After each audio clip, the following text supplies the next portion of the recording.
depths along the colder Pacific coast, opalescent squid rise toward the full moon.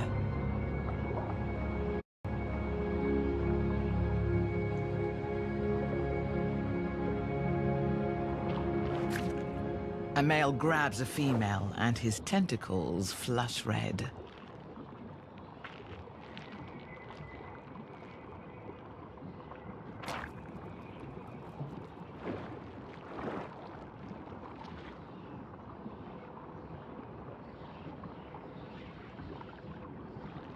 He passes a sperm package to her.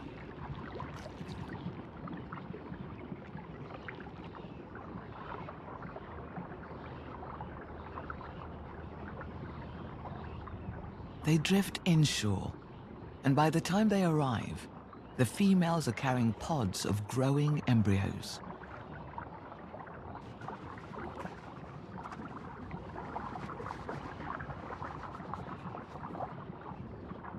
They attach them to anything solid, even decorating a decorator crab. Once their eggs have been laid, all the adults die. Their purpose in the chain of generations is fulfilled.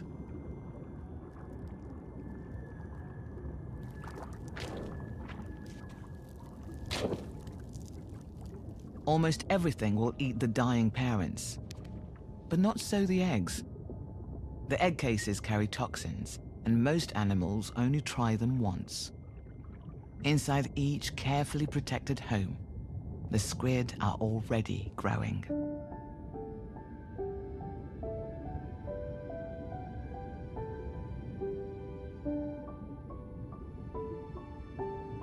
The squid will all hatch together. The majority of larvae are swept away and become part of the plankton, the biggest nursery on the planet. The ocean itself looks after them, feeds and protects them.